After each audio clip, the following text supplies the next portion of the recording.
What's going on, man? What's going on?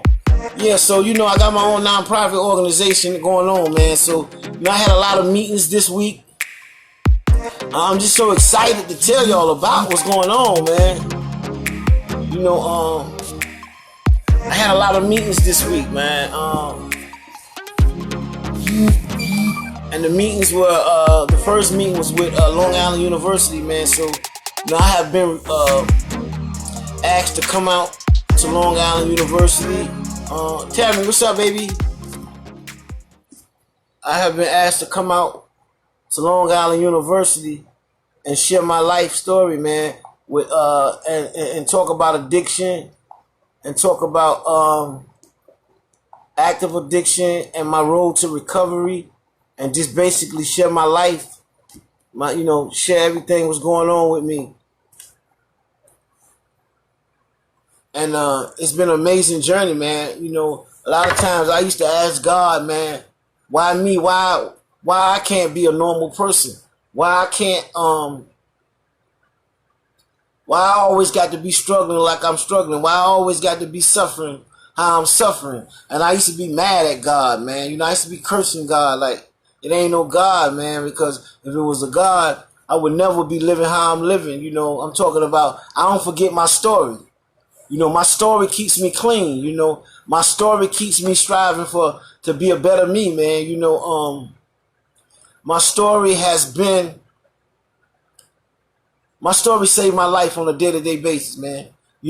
I might not be where I want to be, but I'm grateful for where I'm not where I used to be, man. Or I escaped how I was living, man. If I ain't grateful for where I'm at, I'm grateful for what I escaped, man. So yeah, I'm truly humble at where I'm at in my life. And like I said, I used to curse God and be like, God, why me? How I get into this?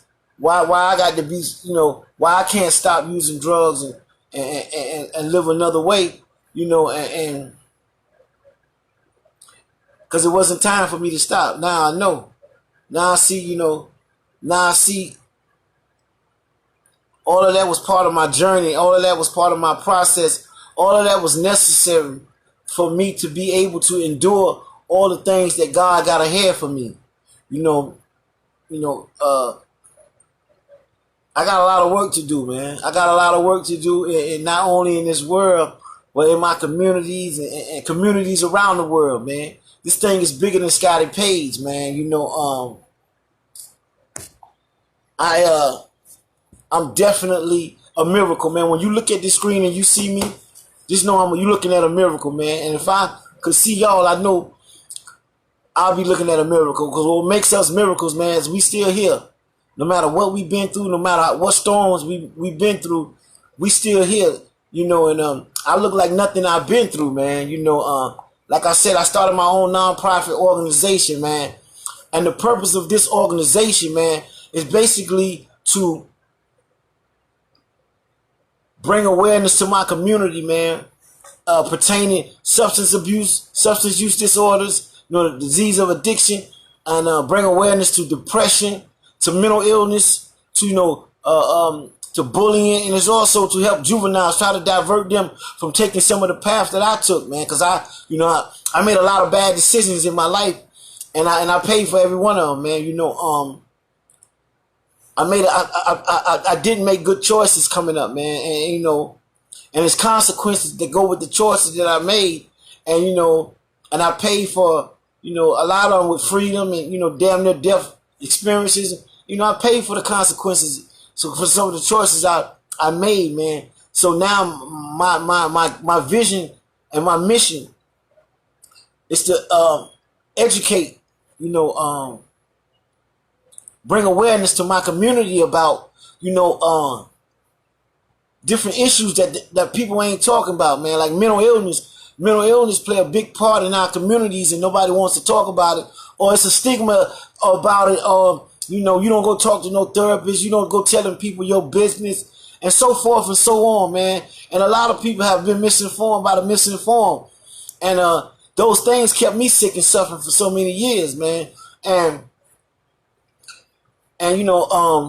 I had to address those issues, man, because, you know, growing up in some of the neighborhoods and some of the environments that we grew up in, you know, we have been traumatized, man, you know, by things that we have seen, lifestyles that we have lived, you know, for the things that we thought was normal wasn't really normal, man, you know, and it became regular to us. Like, I have seen things done to people, and I have done things to people that I thought that was normal. Like, oh, that's what happened in the hood, man.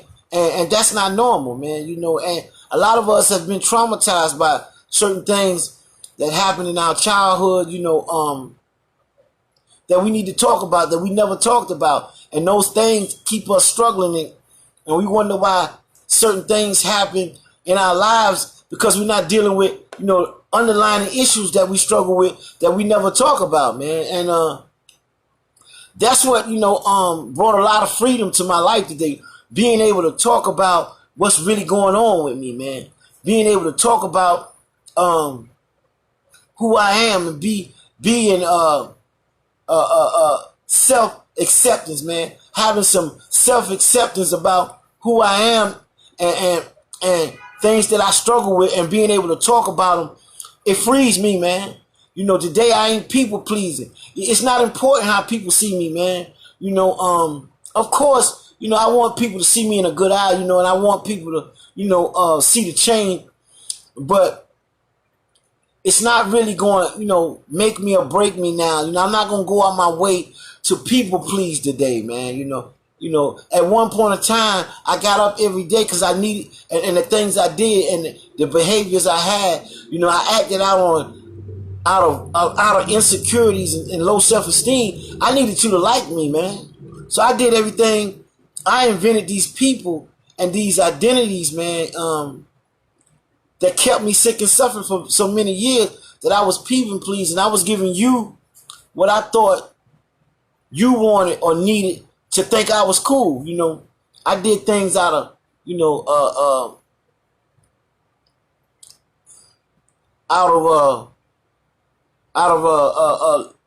loving you and losing me. You know what I mean? And that today I ain't doing that today, man. I'm not loving you and losing me. And that goes to say in a lot of relationships, any kind of relationships you have, man, whether they romantic relationships, whether they friendships. And today I ain't gonna be loving you and losing me, man, in the process, man. You know, I'm gonna be loving me. Like Mimi say, self-love. You know, and self-love is very important, man. You know, and it took me a long time to get to this point of loving myself, man. You know, I didn't know how to love myself, man. You know, I didn't know how to make myself happy. I didn't know what would make me happy, man. And some days I still don't know what makes me happy, you know. But long as I stay in position and get the opportunity to work on some things with myself, you know, I get the opportunity to learn more about myself, you know. I make a lot of support groups. I make a lot of meetings, man, you know, because it gives me the opportunity to stay away from that person that helped me cause harm to myself. And it gives me the opportunity to slowly be introduced to a person I hardly even know. And both of those people are me, you know. So that's why I stay in position, and I stay on a path of trying to continue my recovery process. I would never be recovered, you know. I'll never be there. I would never arrive, you know what I mean. I'm always going to be trying to get better with myself, man, you know. And recovery is an ongoing process, man. Recovery is an inside job, and trying to deal with the underlying issues that we struggle with that made me that want to abuse myself anyway, and use and abuse myself anyway, you know. When I first started going to therapy, you know, the therapist asked me, have I ever tried to commit suicide, man?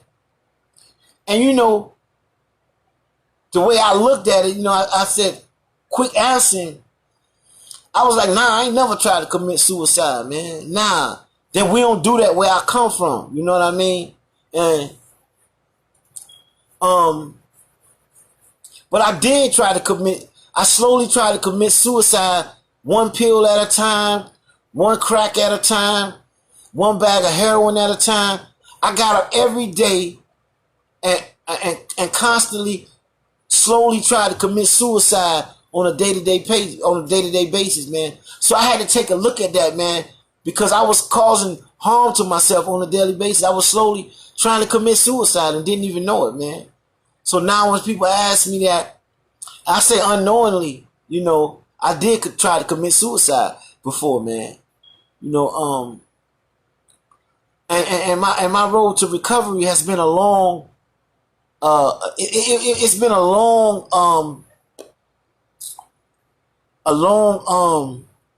it's been a journey, man.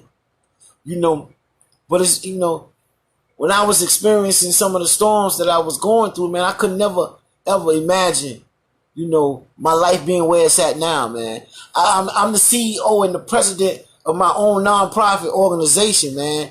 And like I said, I was in a meeting Monday with the president of Long Island University nursing students, sharing a little bit about my journey through active addiction and my road to recovery and the ongoing process and the milestones that I have accomplished since my journey started. And they thinking, they like, it's amazing. They think she sat back in her seat and said that she's getting chill bumps from the stories that I was, the truth that I was telling about myself, man. And not only is this important to me to bring awareness to substance abuse that we do recover, it's very important that I also educate future nurses that's going to be in these hospitals and be up in these emergency rooms dealing with people who suffer from the disease of addiction like I do, man, because I've seen it with my own eyes, how people come into the emergency room and they find out they suffer from the disease of addiction, and they have they suffer from substance use disorders. They treat them a whole different way, man. And it's a stigma for when people come in to these emergency rooms and places like that. They look at you different. And I'm honestly going to say they don't give you the attention that's needed, man. So that's why, the job that I do is so important. I'm a certified recovery peer advocate, so I advocate for people like me, man. When these nurses come and they say things to people, early on in my job, man, I had to pull a nurse to the side I have established a healthy relationship with, and I had to pull her to the side because I seen how, she was treating somebody who a couple years before would have been me. I seen the stigma and the judgment that came on and the nasty attitudes and the things that so forth and so on, that I had to pull her to the side, man. And I had to tell her, man, that's somebody's son, that's somebody's daughter, somebody's mother, somebody's father. That's a human being. They're not bad people trying to get good. They're sick people trying to get better, man. The disease of addiction is deadly, right? The disease of addiction is just like any other disease, man. Untreated, you can die. Like for cancer, for the disease of cancer, treatment for that is chemo. That's the treatment for cancer. So a person who suffers from the disease of addiction, treatment for them is recovery, man. And untreated, you could die. So it's my job to introduce people to different modes of recovery, man. See, what worked for me might not work for them. And I go in with an open mind as if they can stop and change their lives, man. That's how I go in. Because what makes them different to me? I'm one bad decision from being right back in a bed like them with the same struggles that they're having now.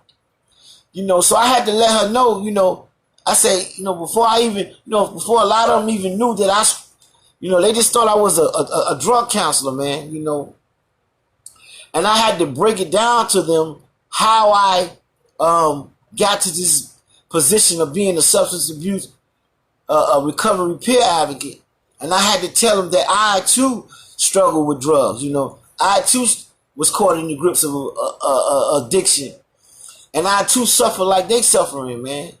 You know, and I said, you don't treat me like that. You know, and I said, that's me 3 years ago. You know, that's who I was 3 years ago. So what I'm seeing you do to them, you would have did to me, man. You know, and I'm saying, you see how I come in here every day? Now I come in here nice and clean, and you know, and I come in here sharp. You know what I mean? And but it ain't always been like this. You know, I struggled with addiction for 30 years. You know, I got 3 years clean, and I found a new way to live, but it took me 30 years to get to that. You know, to get here. It was a long road, but it's doable. People did not give up on me, and I ain't give up on myself. So we can't give up on them. You have to go in there believing that they too can change. You know, and you got to go in there with some kind of empathy and compassion, man. They don't need to be told how bad their life is screwed up. They know. You know, and that's what I needed when I came into recovery. I needed somebody to have some empathy and compassion and understanding for me, man. I didn't need all that rough talking, tell me what I needed to do, because I know I was broken. I was a broken person, man. I was spiritually broken, you know, and I was mentally and physically exhausted. And I didn't need you to tell me that my life was effed up, because I knew. I had evidence that my life was screwed up. You know, I stay up 2 or 3 days. I don't wash. What's up, George? I ain't taking baths every day. You know, I'm caught in the grips of a continuous illness where, you know, the ends are always the same. Jails, institutions, and death. I've been to jails. I've been to institutions, and I died a spiritual death. So I know my life was messed up. I didn't need for you to tell me that. I need for you to have compassion and empathy for me and show me how to live like normal people.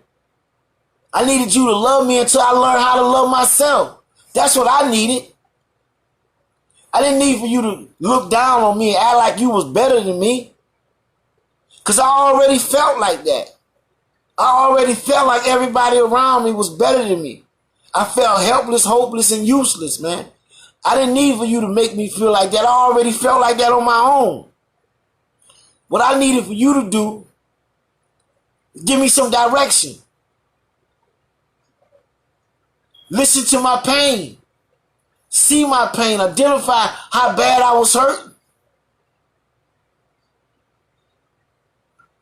Have some kind of understanding of where I'm at in my life, man. How hard it is for me to find my way. That's what I needed at the time. I didn't need for you to, you know, tell me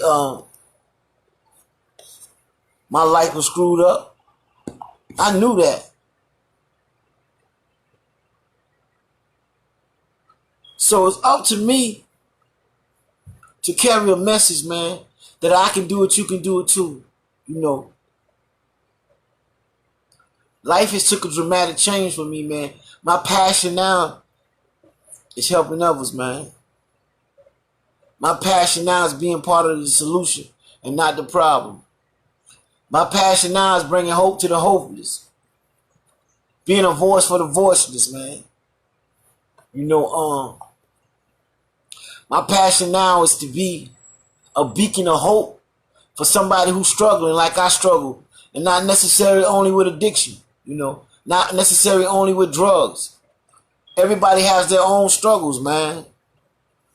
You know, everybody has their own story. You know, but one thing, you know, a lot of us can identify with is pain, man. You know, my pain is what brought me into recovery. My pain was helping me, show me how to get clean. And that same pain keeps me clean, man. I remember how bad it was for me. Not only physically, not only mentally, but I'm talking about the spiritual feeling I was experiencing. You know, my spirit was broken. You know, my spirit was bruised, and I wanted to learn how to mend my broken spirit. So it's only right that I educate people about how I found my way. I share my life with others. Maybe they can find their own way. I share my life with others to let them know you ain't by yourself. I too struggle. I too suffer on some days. I still feel that helpless, hopeless, and useless on some days. Even though all the great things that I'm doing in my life today, some days I still want to look at that one thing that I'm still struggling with. You know, a lot of times we want to look at the small things or the bad things that's going on when we got all this good stuff going on too. We want to look at one negative thing that one person said about us when you got hundreds of people talking about how proud they are of you. I'm just focused on that one person that said that he think he all that. Still trying to people please on days, man. But it's okay, you know. My life has changed.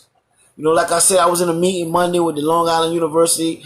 I'm scheduled to do a presentation, a public speaking there to talk about addiction, my life in active addiction, and my life in recovery, and the things in between, and to bring awareness to these nurses that, you know, these are not bad people trying to get good. These are sick people trying to get better, and let them know, man, you know, that these are human beings. You got to have some kind of compassion and empathy if you're going in this field, you know, and I'm educating on you on that. So I'm so excited, man, that my nonprofit organization is taking off like it is, man. You know, today, man, I went live for a little bit because I'm in production. I'm doing a documentary, man, of my life, man. I'm so excited about that, man. So, you know, I'm going to be, you know, like today we were shooting today in a New York park. We were shooting a couple scenes, a couple part of my stories that's going to be in my documentary. You know, we were shooting some scenes. These dudes is for real. These dudes is for real, excuse me. These dudes got what you call them? You know, the things that hover in the air. Hey, what they call them, man? You know what I'm talking about, man. We got cameras on them and dang, it's on the tip of my tongue. Yeah, so they too legit to quit. So, yeah, man, the documentary has started today, man. I'm excited about that, man. I also had a meeting this week with the Brooklyn DA's office, man, and it was a meeting of different organizations, man, and I was able to introduce my nonprofit to a lot of people that's doing things and that's similar to what I'm doing. And so I went and did a lot of networking, man, and that was some positive things that went on, man. And I'm grateful, man, that I made these connections, man, and the journey is still continuing, man. You know, my life is amazing right now, man. You know, and 3 years ago, if you would have asked me where I'm at in life, where I would be at in life in 3 years, this is never would have crossed my mind.